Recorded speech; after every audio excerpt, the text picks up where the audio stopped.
ఈనాటి కార్యక్రమానికి అధ్యక్షత వహిస్తున్న ప్రొఫెసర్ గాలి వినోద్ కుమార్ సార్ గారికి, అలాగే విసికే పార్టీ రాష్ట్ర ప్రెసిడెంట్ అన్న సీనన్న గారికి మరియు వివిధ సంఘాల నాయకులందరికీ ప్రత్యేక జైభీం తెలియజేసుకుంటూ, ఇది ఒక గొప్ప ఉద్యమం.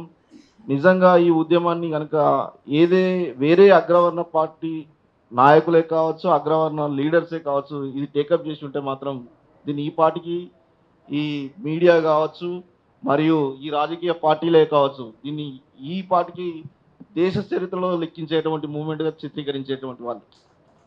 ఎందుకు అని అంటే వాళ్ళ చేతులు అన్నీ ఉన్నాయి, మన చేతులు ఏది లేదు. కాబట్టి న్యాయమైన డిమాండ్ మనం ఏది పట్టుకున్నా సరే వాళ్ళకు కాస్త ఇబ్బందిగానే ఉంటుంది. కాబట్టి అందులో ఉద్దేశంలో భాగంగానే మన మూమెంట్ అనేది కొంచెం కాస్త వీక్గా కనబడుతుంటుంది.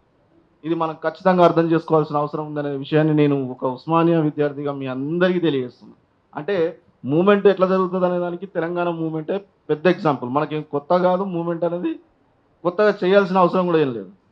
మరి అట్లాంటి మూమెంట్ను ఇవాళ నడిపించాల్సిన బాధ్యత కూడా మన మీదనే ఉంటుంది. ఎందుకనంటే మూమెంట్ను నడిపించినప్పుడు నష్టపోయిన సమాజం మనదే, ఇప్పటికి కూడా నష్టపోయి ఉన్నటువంటి సమాజం కూడా మనదే.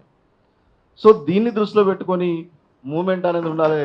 నిజంగా మనం అంటున్నాం, మన మహానీయులు చాలా చెప్పినప్పటికీ కూడా వాళ్ళ ఆచరణలో సాధ్యమయ్యేటువంటి వాటిని ఇప్పుడున్నటువంటి స్థితిగతులకు మనం కొంత జోడించుకుంటాం, కొంత జోడిస్తూ నిజంగా నార్త్ ఇండియాకు హటావో, సౌత్ ఇండియాకు బచావో అనేది ఖచ్చితంగా ఉండాలి.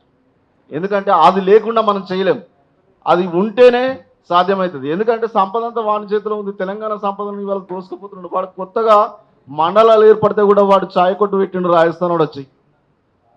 ఇవాళ కొత్తగా తెలంగాణలో చిన్న చిన్న మండలాలు, చిన్న చిన్న విలేజ్లు ఏర్పడితే కూడా వాడు వచ్చి అక్కడ ఛాయ్ కొట్టు పెట్టేటువంటి పరిస్థితిని క్రియేట్ చేశారు. మరి అట్లాంటి సంపద ఎవడికి పోతుంది, ఎక్కడ పోతుంది? దీన్ని కూడా మనం ప్రశ్నించాల్సిన అవసరం ఖచ్చితంగా ఉందని తెలియజేసుకుంటూ,